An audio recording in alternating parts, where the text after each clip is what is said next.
Dear students, good afternoon. Good afternoon sir.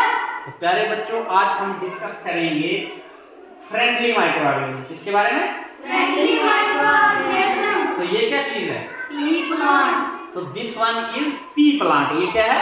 P plant. P plant है। और जो हमारे फ्रेंडली माइक्रो ऑर्गेनिज्म्स होते हैं उनमें से एक बैक्टीरिया होता है जिसको हम बोलते हैं राइजोबियम। क्या क्या होता है?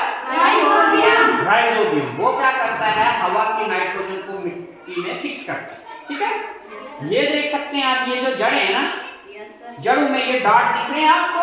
ये छोटे छोटे डॉट्स हैं जो, ठीक है, दीज आर डॉट्स। ठीक है, ये जो छोटे छोटे डॉट्स हैं, तो इनमें क्या होता है?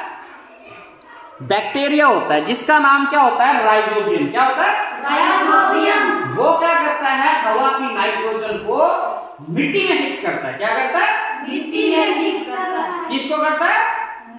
शाबाश, किसको? नाइट्रोजन को। और हवा में कितने % नाइट्रोजन होती है? 78। वेरी गुड, 78% हवा में नाइट्रोजन होती है। और उस नाइट्रोजन को जो हम डायरेक्टली जो है हम खुद तो नहीं डाल सकते उसको जमीन में, ऐसे हम फर्टिलाइजर डालते हैं, खाद डालते हैं ना, नाइट्रोजन, पोटास, यूरिया। तो ये जो हवा की नाइट्रोजन है, तो ये हमारा जो राइजोबियम बैक्टीरिया है, ये ऑटोमेटिकली हवा में उसको जमीन में उसको फिक्स कर देता है। और उससे क्या होता है?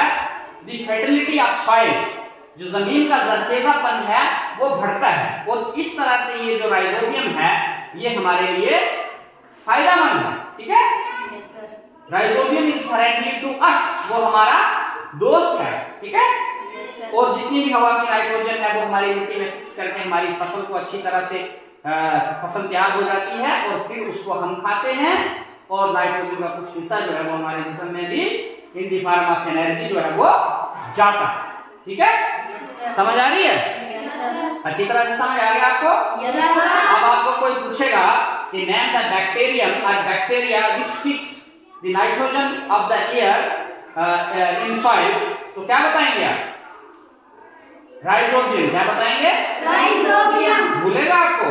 No sir. तो कोई पूछेगा कि राइजोबियम होता क्या है, तो आप बताएंगे ये जो नड्यूल्स होते हैं पी फैमिली प्लांट्स के, कोई भी फलीदार जो पौधा होता है, जैसे हमारी दालें होती हैं, यस सर। राजमाश हो गई, दूसरी दालें हो गई, उनकी तमाम की जड़ों में ये नड्यूल्स होते हैं और उसमें जो है राइजोबियम बैक्टीरिया पाया जाता है।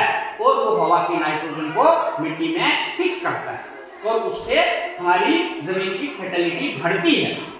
ठीक है ना? Yes sir. जैसे क्या करते हैं किसान, एक दफा गंदम लगाएंगे, दूसरी दफा दूसरी फसल लगाएंगे, जैसे ये सरसों लगाते हैं, तो सरसों के बाद मक्की अच्छी होती है। क्यों होती है? क्योंकि जमीन में जो है वो फर्टिलिटी बढ़ गई होती है। ठीक है, समझ आ गई? Yes sir. Thank you.